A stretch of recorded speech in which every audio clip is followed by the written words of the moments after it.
Merci d'être à l'écoute de Radio Mali. Il est 13h, c'est l'heure de votre journal de la mi-journée.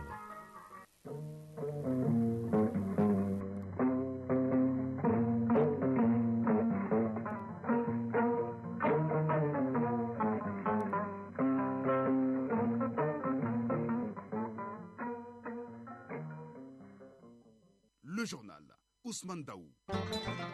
Mesdames et messieurs, bonjour. À la une de ce 13h, le Paris Mutuel Urbain au secours de la délégation spéciale de la mairie du district de Bamako. La société qui fête cette année ses 30 ans sous le thème La salubrité dans le district de Bamako vient de remettre 3 camions bennes pour débarrasser la ville aux 3 caïmans de ses ordures. À Nioro du Sahel, 3276 actes de naissance vont être distribués dans 16 communes de la région. Objectif pour que ces enfants puissent jouir de tous leurs droits, car sans acte de naissance, difficile d'avoir certains documents administratifs. Pendant ce temps, à Sikasso, on fait découvrir l'art plastique aux jeunes pour qu'ils soient au service du développement. Comment Moussokoro Sereme nous en parlera. Hors du Mali, en Guinée-Bissau, le président Oumarou Sissoko Embalo décide de ne pas briguer un second mandat. Au Gabon, le projet de la nouvelle constitution sur la table de l'Assemblée avant le référendum prévu pour cette constitution. Et puis en sport, on parlera de football avec la Supercoupe Colonel Assimi Goïta, les compétitions africaines des clubs, le Doliba en Ligue des Champions et le Stade malien de Bamako en la Confédération seront sur le pont ce week-end. Il sera également question de l'Afro-Basket U18 filles et garçons qui se déroule du côté de l'Afrique du Sud dans la colonie judiciaire. Et ce jeudi, Gary Boukeli lève le voile sur la jurisprudence. Voilà pour le sommaire dans un instant de détails. Jeudi 12 septembre 2024, mesdames et messieurs, bonjour. Merci d'avoir choisi Radio Mali pour vous informer. Bienvenue. Le ministre d'État, ministre de l'administration territoriale et de la décentralisation, colonel Abdoulaye Maïga, a remis hier des camions bennes pour le ramassage des ordures à la délégation spéciale de la mairie du district de Bamako. Ces camions ont été acquis grâce au PMU Mali, le Paris Mutuel Urbain, qui à l'occasion de son 30e anniversaire a voulu s'engager encore plus dans l'assainissement de Bamako. Et la Société de Paris a retenu comme thème de cet anniversaire la salubrité dans le district de Bamako. Agibou Koulibaly était à la remise des camions.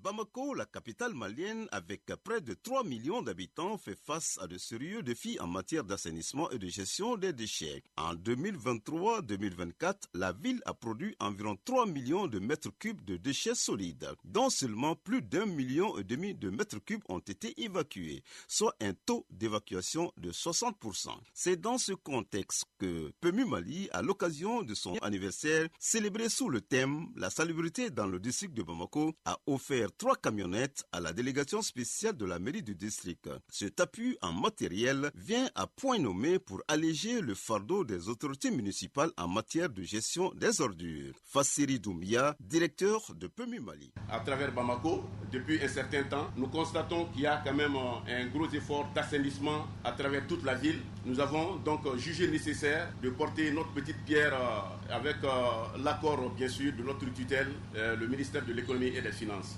Bala Traoré, président de la délégation spéciale de la mairie du district de Bamako.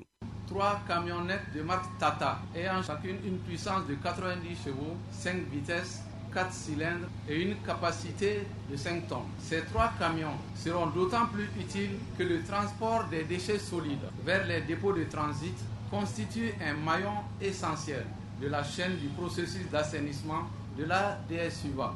Depuis 2021, le président de la transition s'est engagé à fond dans la lutte contre l'insalubrité à Bamako en soutenant les différents acteurs impliqués dans la gestion des déchets. Alousseni Sanou, ministre de l'économie et des finances. Nous avons constaté depuis un certain temps tout l'engagement de la délégation spéciale à travers la DSUVA dans le cadre du nettoyage de la ville. Il fut un certain temps Bamako croulait sous les déchets, mais on a remarqué que depuis que la délégation spéciale s'est installée, nous avons vu tous les efforts qui ont été faits et tout le monde constate aujourd'hui le résultat de ces efforts. Colonel Abdoulaye Maïga, ministre d'État, ministre de l'administration territoriale et de la décentralisation. C'est un effort appréciable, c'est un effort également qui s'ajoute aux multiples efforts d'autres Maliens qui s'impliquent dans les questions d'assainissement de notre capitale à titre bénévole. De transmettre à la délégation spéciale de la mairie du district de Bamako, à tout le personnel de la mairie du district de Bamako, les chaleureuses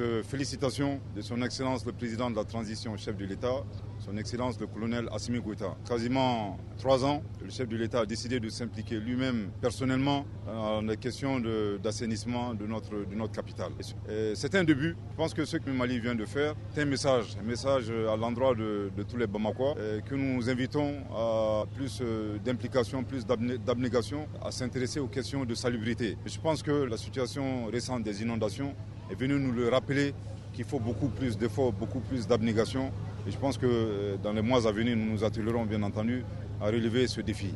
Bien que l'implication des autorités de la transition ait permis de sensibiliser la population, le véritable succès de cette lutte repose aussi sur un changement de comportement individuel et collectif. Le défi reste grand, mais il est essentiel pour l'avenir de la capitale malienne. Autre œuvre de bienfaisance, cette fois-ci à Nioro du Sahel, les autorités ont lancé une vaste opération de remise de 3276 actes de naissance aux enfants de la région de 1 à 17 ans qui étaient sans acte d'état civil dans 16 communes de la région.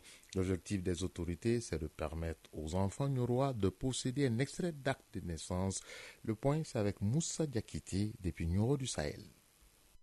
Le premier droit fondamental d'un enfant dès sa naissance est de posséder un extrait d'acte de naissance. C'est pourquoi les autorités administratives de Nioro, à travers le service local de la promotion de la femme, de l'enfant et de la famille, et les maires des 16 communes du cercle avec le concours financier de l'UNICEF, s'engagent à mettre chaque enfant dans son droit d'accès à son premier acte d'état civil. Yaya Traoré, chef du service local de la promotion de la femme, de l'enfant et de la famille de Nioro. C'est vraiment pour, en tout cas, marquer les esprits, un éveil de conscience. C'est pour que les gens prennent conscience que vraiment le phénomène est, en tout cas, est très étendu dans le cercle de Nioro et que ça devient un problème majeur du droit des enfants dans notre cercle et que vraiment les parents s'impliquent désormais à l'enregistrement systématique dès la naissance pour que plus jamais nous assistons à des naissances sans enregistrement à l'état civil. Deuxième du genre dans la localité, cette remise d'extrait d'acte de naissance concerne 3276 enfants, dont 1665 filles âgées de 1 à 17 ans, des 16 communes du cercle dans le souci de permettre à chaque enfant de jouir pleinement de son premier droit fondamental. Bakary Sissé,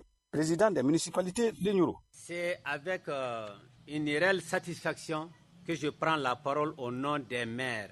Cette action permettra sans nul doute de renouveler notre engagement aussi bien que nos communautés en faveur de l'enregistrement de toutes les naissances à l'état civil. C'est la mairie de la commune urbaine de Nioro qui a servi de cadre pour le lancement de cette opération de remise qui s'étendra dans les jours à venir aux enfants non encore enregistrés à l'état civil des 31 communes de la région. Lamine Kouyaté, préfet du cercle de Nioro. Un enfant ou une personne sans acte de naissance n'a pas d'identité légale. La cérémonie d'aujourd'hui n'est que le début, le point de départ d'un processus qui ne connaîtra son épilogue que lorsque le cercle de Nioro connaîtra 0 cas d'enfants sans acte de naissance. Nioro du Sahel, Moussa Diakité pour l'ORTM. En troisième région, à Sikasso, on va parler d'art, puisque les jeunes sont à la formation pour la peinture et l'art plastique, ainsi pour développer leur potentiel créatif. C'est l'ambition visée par le Centre culturel Art Manuel. Ils sont au total 26 apprenants qui viennent de boucler cette formation qui était à sa 8e promotion, et c'est Moussokoro Sereme qui nous en parle. Les éléments et l'esquisse d'un tableau paysage, l'application des couleurs sur toile et les notions d'esthétique des lignes. Ce sont là les principales techniques de peinture apprises en seulement 1 mois par ces participants de la 8e promotion du Centre de formation en art plastique Art Manuel. 26 nouveaux jeunes artistes en herbe qui ont réalisé ces différentes œuvres, fruits de leur créativité et de leur vision de la vie. Sanogo Kadiatou Sanogo, participante. J'ai appris à faire la peinture d'un paysage, de représenter une forêt, de représenter des cases, des personnages en peinture. Alors que pour moi, c'était difficile. Je ne savais même pas prendre un perso. Emmanuel Ouattara, promoteur du Centre culturel Art Manuel. L'art plastique est un peu ignoré dans notre secteur ici. Mon objectif, c'est de faire valoir la culture à travers la peinture. Partager ma connaissance et développer la peinture dans dans la région de Sikasso. Ces projets d'initiation des jeunes à la peinture viennent ainsi favoriser l'entrepreneuriat jeune et renforcer le répertoire des artisans des chambres des métiers de la commune urbaine de Sikasso. Aliou Traoré, président de la chambre des métiers de Sikasso. Il contribue aussi à la création d'emplois. C'est une contribution quand même au développement de notre secteur et de la culture. C'est nous, Hawa Mamba Doumbia, deuxième adjointe au préfet du cercle de Sikasso. Ça réduit le chômage et puis ça occupe aussi les enfants. Je leur demandais de continuer de s'exercer et de continuer ce travail. Il n'y a pas de saut métier. Et un jour, ils peuvent prendre leur famille avec ce travail-là. Cette cérémonie de consécration des jeunes en arts plastiques est marquée par des prestations artistiques, des remises d'attestations et une visite d'exposition des œuvres des apprenants. Sikasso, Msokora Sereme et Taïrou Konate pour l'ORTM. Actualité hors du Mali. En Guinée-Bissau, le président Oumarou Sissoko Embalo ne briguera pas un nouveau mandat. L'annonce a été faite par lui-même, même si la Constitution l'autorise. Son mandat doit prendre fin en 2025. Il a aussi affirmé en ces termes qu'il ne sert à rien de s'engager à nouveau dans un combat politique avec des homologues qui, de son point de vue, ne sont pas d'un niveau suffisant et qu'une autre personne mieux indiquée que lui va représenter la magistrature suprême de son pays. Au sein de son parti, le président Oumarou Sissoko Embalo a encore précisé que le futur chef de l'État de la Guinée-Bissau devra faire preuve d'une plus grande honnêteté et d'un plus grand sérieux que la classe politique actuelle. Au Gabon, l'Assemblée se réunira aujourd'hui, si ce n'est déjà fait, pour examiner le projet de nouvelle constitution. La dite session va durer 10 jours et a été convoquée par un décret présidentiel du président de la transition, Brice Oligui Nguema. Cette assemblée est constituée des députés et les sénateurs de la transition. Ce projet de constitution qui sera soumis au référendum d'ici la fin de l'année prévoit un régime présidentiel, la suppression du poste de premier ministre au profit d'un vice-président du gouvernement. Les critères d'éligibilité à la présidence de la République gabonaise ont été très durcis. Le projet prévoit également la présidence avec un mandat de 7 ans renouvelable une seule fois. Les parlementaires pourront convoquer les rédacteurs du texte pour explication et proposer des amendements s'il y a lieu. En Iran, le président Massoud Pezeshkian est depuis hier en visite d'État en Irak. Ce premier déplacement à l'étranger du président Massoud durera 3 jours et vise à renforcer les liens de coopération bilatérale entre Bagdad et Téhéran. Et déjà, dans ce cadre, 14 protocoles d'accord ont été signés dans plusieurs domaines, notamment l'éducation, l'agriculture, les ressources humaines, entre autres. Cette nouvelle étape dans la collaboration entre l'Irak et l'Iran est un tournant décisif pour la paix dans le Moyen-Orient. Enfin, au Japon, 9 candidats, dont 2 femmes, sont officiellement déclarés pour succéder au Premier ministre Fumio Kishida et présider le Parti libéral-démocrate du Japon au pouvoir. L'élection interne au sein du parti est prévue pour le 27 septembre prochain. Fumio Kishida, qui est à la tête du gouvernement depuis 2021, le 14 août dernier, a renoncé à briguer un nouveau mandat à la tête de son parti, qui est pratiquement au pouvoir depuis 1945, même s'il y a eu quelquefois des alternances avec le plus grand deuxième parti du Japon, une décision qui l'oblige également à abandonner son poste de Premier ministre.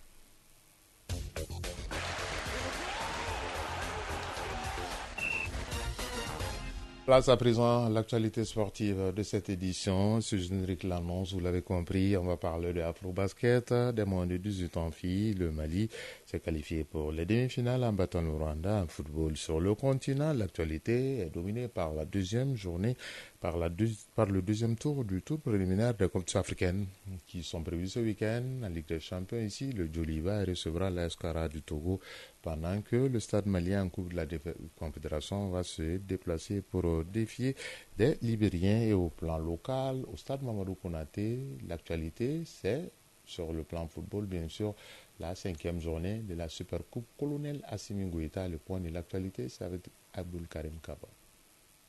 Supercoupe Colonel Assimi Goïta, la 5e et dernière journée des matchs de poule prend fin ce soir. Les oppositions de cette dernière journée des matchs de poule sont Kaï Tombouctou et Kidal Bamako.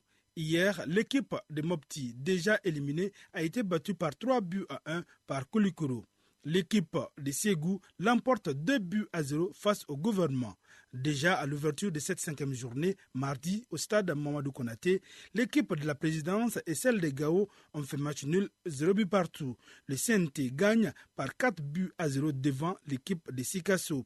Dans la poule A, Koulikoro est premier avec 13 points. L'équipe du CNT est deuxième avec 12 points. Les deux formations sont donc qualifiées pour les demi-finales. Sur le continent, le week-end sera marqué par le deuxième tour préliminaire des compétitions africaines. En Ligue des Champions, le Djoliba AC sera opposé à l'ASCO de Kara du Togo. Ce match aura lieu au stade du 26 mars de Irimadio à partir de 16h. En Coupe de la Confédération, le représentant malien sera en déplacement. Le stade malien de Bamako jouera contre Pensiville du Libéria ce samedi à Morovia au stade Samuel Do à partir de 15h. Afro-basket pour terminer d'un moins de 18 ans.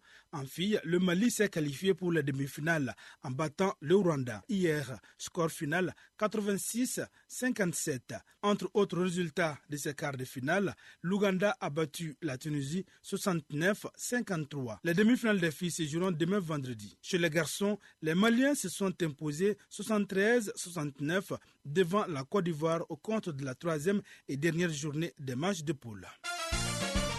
Chronique judiciaire. Et on va parler dans cette chronique de ce jeudi de la jurisprudence. Un mot classique dans la grande famille judiciaire, fréquemment utilisé par les professionnels, mais ce terme reste pourtant un peu flou pour le commun des mortels ou les justiciables. Lors des décisions de justice relatives aux affaires constitutionnelles, judiciaires, administratives, financières et bien d'autres, les juges font appel à ce qu'on appelle la jurisprudence. Explication. Comme si c'est la jurisprudence qui met en évidence le bon sens de la justice. Pourtant, il n'y a pas de disposition spécifique au plan national qui parle de la jurisprudence jusqu'ici. C'est donc ce principe. C'est quoi donc ce principe judiciaire? C'est pourquoi Garibou Perrault lève le voile sur la jurisprudence dans la chronique judiciaire de ce jeudi. Vide juridique ou flou juridique, l'un comme dans l'autre, le juge a l'obligation de trouver une solution à tous les problèmes. Soit il adapte le droit à la société, soit il propose les normes juridiques. C'est dans ces cas de figure que le technicien de droit est amené à faire appel au principe de la jurisprudence.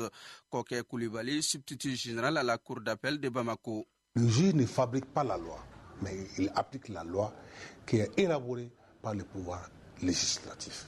Et dans cette application, naturellement, vous allez vous en percevoir que les litiges qui viennent souvent au juge, tout n'est pas prévu par les textes. Ou bien les textes qui nous viennent, tous les textes ne sont pas aussi assez clairs et précis pour donner une solution simple au juge. C'est dans ce contexte qu'est intervenue la notion de jurisprudence. Donc, en termes techniques, la jurisprudence, c'est l'ensemble des décisions, c'est l'ensemble des solutions apportées par les cours et tribunaux à un problème de droit posé. Il y a plusieurs types de jurisprudence. Pour le substitut général à la Cour d'appel de Bamako, les cas sont traités en fonction de la matière. C'est la raison pour laquelle la question de la spécialisation s'impose aux acteurs judiciaires. Quand vous regardez, il y a la matière civile, il y a la matière pénale, il y a la matière administrative, il y a la matière commerciale. Donc, en fonction des matières, la jurisprudence diffère. Silencieux, souvent vague, voire abstrait, comment les juges parviennent-ils à trancher, par exemple, les faits d'atteinte aux biens publics et les abus de biens sociaux? Je prends un exemple précis. Les textes internes en matière d'atteinte aux biens publics, notamment l'article 106 et 107, ils disent que les sociétés dans lesquelles l'État est partie, qu'elles soient partie unique ou co-associées, que si vous portez atteinte, si vous détournez ces biens, vous êtes poursuivi pour des faits d'atteinte aux biens publics. Du code pénal qui dit ça, qui est national. Mais de l'autre côté, nous avons le texte communautaire, l'OADA. Et ce texte dit qu'une fois que vous portez atteinte, une fois que vous détournez, vous faites un usage contraire de ces biens à l'intérêt de la société, que vous faites ce qu'on appelle un abus de biens sociaux ou abus de biens sociaux. Et l'abus de biens sociaux est puni, quels que soient les montants, est puni, je crois, d'1 an à 3 ans. Même si vous bouffez les milliards, c'est puni d'1 an à 3 ans. Par contre, dans le cas d'atteinte aux biens publics prévu par le code pénal, une fois que vous dépassez la barre des 50 millions, vous êtes puni à perpétuité. La position de la Cour d'appel aujourd'hui est qu'il s'agit d'un cas d'atteinte aux biens publics. Mais on attend la réaction de la Cour suprême pour préciser. Et une fois que la Cour suprême va dire qu'il s'agit d'un cas d'atteinte aux biens publics, tout le monde va s'aligner. Mais si elle dit qu'il s'agit d'un cas d'abus de biens sociaux, Et là, tout le monde va s'allier. Les décisions de jurisprudence donnent une source de droit. Sans équivoque, cette source de droit permet l'application des lois en fonction des critères contextuels. La jurisprudence, c'est le charme du droit. C'est vraiment le charme du droit. Parce que les textes ne peuvent pas tout prévoir. Quoi qu'on fasse, les textes ne peuvent pas tout prévoir. Les juges sont appelés à interpréter. Les juges sont appelés souvent à compléter la loi. Donc, c'est ça le charme.